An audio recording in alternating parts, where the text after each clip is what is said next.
Welcome back to a quick chat in the Cadillac. My name is SG and I like to explore the simplicity of complexity. So if you don't know, this is my show. Let me break it down for you real quick. Essentially today I'm ready.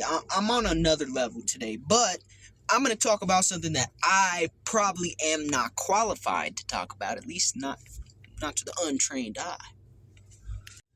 And I'm going to take this very seriously, so, take that little break, that momentum I just had, and just completely stop it, because this is a serious topic. So we're going to talk about addiction, more specifically, addictive personalities. I'm a firm believer that addiction is something that can be passed down from generation to generation, because a lot of times when people initially have children, right, they have children, they're not purposefully and intentionally prepared in every aspect to have those children. That's fine, that's to be expected. But if you have some sort of addictive tendency during the stage where you begin to have children, they are going to inherit that naturally, and it's going to structure in their brain a certain way to make them more prone to addiction later on in life. And when I say addiction, we're not just talking about alcoholism or drug addiction or anything like that. I'm just talking about addiction in general. People could be addicted to junk food, even though that's a drug addiction too, but we're not going to talk about that. So what are you saying, SG? I'm screwed because I was messed up when I was a kid? Yes. No, I'm not saying that. Essentially, what I'm going to do today is break down the reasons that addiction occurs and why you have addictive tendencies, or maybe some of them. I don't know all of them. And then I'm going to give you some strategies to beat the addictions, at least the negative ones. All right, so you had the addictive tendency genes. When you were growing up, one of your parents was addicted to alcohol, and the other parent was addicted to eating 17 honey buns every single day. I don't know. Whatever the case, right? You develop some sort of addictive tendencies and habits, and now it is of your nature to be easily addicted to things that produce high levels of dopamine for you, aka any sort of vice in today's day and age. It could be something like nicotine products. It could be something like, we were talking about fast food. It could even be something like social media. It could be something like you are addicted to drinking gasoline, like the people on My Strange Addiction, whatever the case, right? Your nature is to grasp onto things that make you happy, because in some form or fashion you saw that growing up, and maybe typically in households where they have addiction problems in one way or another, whether it's addiction to emotion or substance or blah, blah, blah, blah, there's some sort of neglect that occurs or lack that occurs, and therefore you fill that void with the addiction. Dopamine, balancing out and shit like that.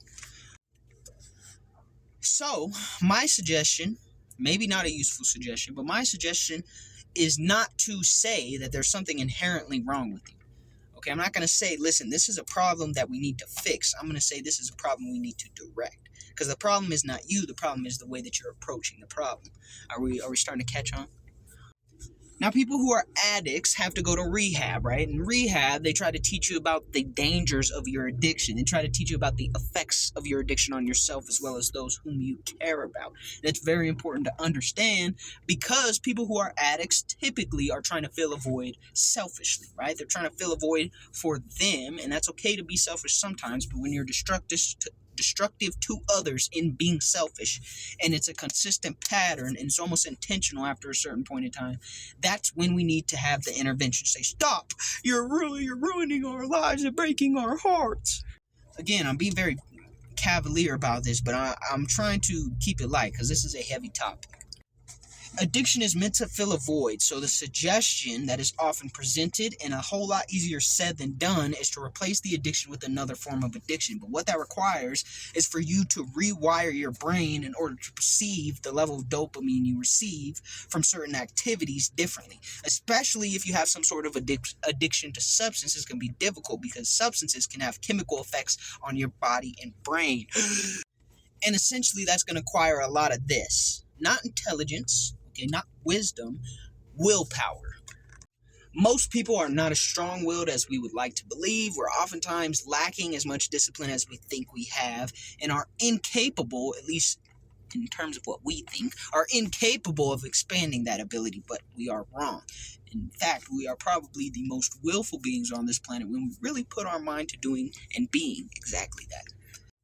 So it requires a special kind of person to beat addiction. And the way you beat addiction is not by removing your addictive tendencies from your life. It's by actively exercising discipline and changing your focus and perception of what solves your craving. Now, they say it takes 21 days to build a good habit and 2 to have a bad one, or some number thing like that. But essentially, things that we're not supposed to do oftentimes are things that produce some sort of dopamine, whether it's intentionally or just because we're rebels. If it's the case of a behavior thing like being angry all the time or being sad all the time or some sort of emotional addiction like that, or if it's something that's with a substance, chemical reactions in your brain body, yada, yada, yada. So then in that case, it's not entirely your fault that you're addicted, but it is your fault. The intensity and speed with which you got addicted might be the only place where you have an argument to say, okay, this wasn't entirely my fault. But the fact that you got addicted to that specifically in the first place is entirely your fault. In most cases, about 99.9%. Because we all have examples, whether poor, good, or somewhere in between, we all have examples of things that will benefit or destroy our lives from an early age. And just because we have the tendency to be similar to those who have raised us into our adult or pre-adult or adolescent years where we can start making our own decisions and have our own functionality, because we have the tendency to mirror those people who raised us in that time frame, some of us, it's a little easier to slip into very destructive addictions early on. And I'm not discounting what you went through, but what I am saying is, where are you at now, and how can we get further from, or further into our progress? This is what you need to do. You need to find something constructive, not destructive, something constructive, something productive, something that builds instead of destroys. And you need to make that, or force yourself, more or less, to have that as your new addiction. Of course, balance is the key here. You can't be addicted to any one thing too much, because too much of any one thing is a bad thing. But you see where I'm going with this.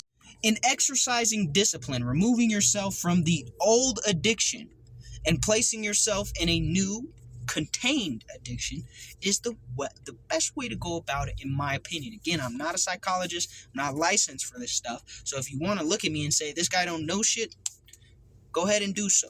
All right, I'm not going to blame you. But for those of you who are willing to listen to some young jive turkey who don't know shit about shit, then go ahead and take a moment and listen to what I'm about to say. Let's use a very common and very easy example. A lot of addicts use exercise to replace the addiction that they get from whatever thing they were addicted to beforehand. Exercise is a way to release energy from your body in a manner that is most likely going to be productive for you and also beneficial to your health and put you in a better surrounding, typically, than you would be if you were otherwise entertaining that addiction.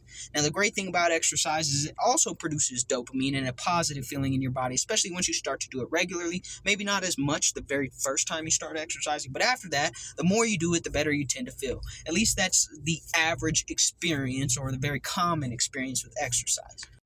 Now, people will use the dopamine that they receive from exercising consistently and regularly in their progress as far as their body's overall health to replace the dopamine they got from hitting the pipe back in 1995 when crack was on the streets running rampant. You see what I'm saying? So ultimately, the goal is not to say I am broken and I am an addict and there's something wrong with the way I approach life. The goal is to say this addiction is harmful to me and my surroundings and the people that I care about. So let me replace it with a new passion or addiction that is more beneficial to my health as well as the lives of the people around me. And when you reframe that, you're giving yourself more power than the typical framing would, because the typical framing says you're broken, boo-hoo, oh well, how do we fix it? Maybe you never fix it because once an addict, always an addict, versus, okay, it's just about where I'm putting my focus. It's about where I'm putting my intention. And along the way of training yourself to replace this addiction with something productive and positive, you'll find that you have the discipline and capability to maintain it in a way that is balanced. Whereas your previous addiction was so all-consuming that it would replace discipline with indulgence. And now you feel powerless, as though you are chained to that addiction because it has control over your actions. So replace the old addiction with the new one, regain the control, and benefit yourself with productivity and progress, baby. Peace.